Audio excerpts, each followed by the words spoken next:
President-elect Trump meeting today with his future Vice President Mike Pence to go over some of the cabinet picks for the new administration. Speculation, of course, over potential picks is hopping. Former Mayor Rudy Giuliani, who you just saw, they all continue to swirl all these questions about who's right for which position. Here to weigh in is Herman Cain, former Republican presidential candidate, Fox News contributor, and a good friend. Good to see you, Herman. Thanks for coming in. Appreciate it. Thanks a lot, David. Happy to be with you. Let's talk, first of all, about somebody else, Steve Bannon. Steve Bannon, who was the head of Breitbart, he came in and helped Trump win the presidency with some pretty good advice.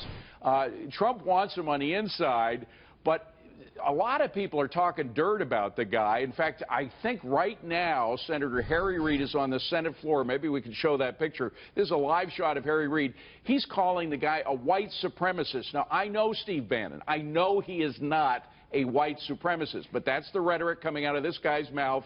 What do you think Trump should do about that? First of all, I'm a black guy, and I know Steve Bannon is not a white supremacist. Yeah. I know Steve Bannon, okay?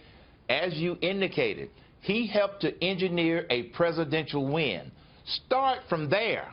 Harry Reid, Nancy Pelosi, and the liberals, they don't want to start from Steve Bannon helping to engineer a presidential win. They want to go back and pull out old dirt that is irrelevant.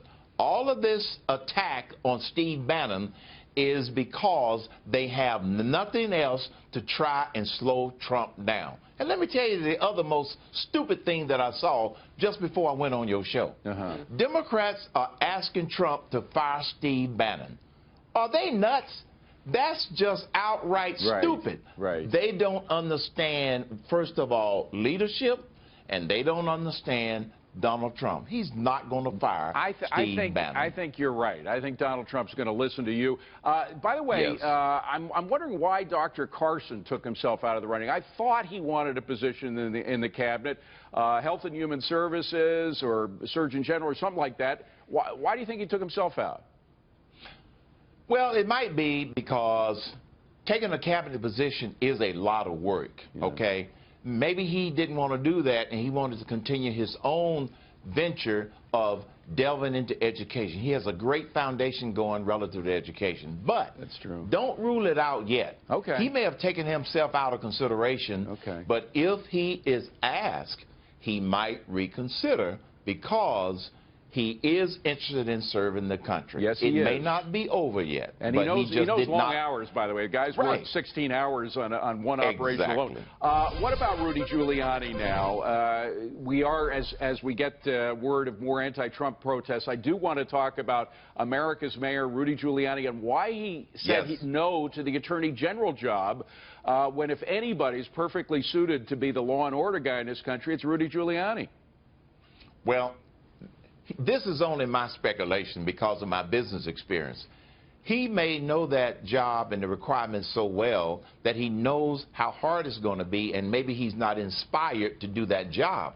He might be more inspired to do a job where he brings outside experiences. Here's the analogy. When I was running some of the companies that I was running, I would sometimes take the vice president of operations and put them in charge of marketing, and take the vice president of marketing and put them in charge of operations. Guess what? Both organizations flourished because they brought a different perspective. Rudy Giuliani would bring a different perspective to the State Department that it might need. So I don't think this is out of the realm of a possibility, and I believe it makes a lot of sense. All right. He's just got such a strong track record in law and order. Very quickly, on the demonstrations around the country, your thoughts? My thoughts are the demonstrations are funded and unfounded. These are the same people that wanted Donald Trump to respect the results. Now they are showing their hypocrisy on steroids. Respect the results.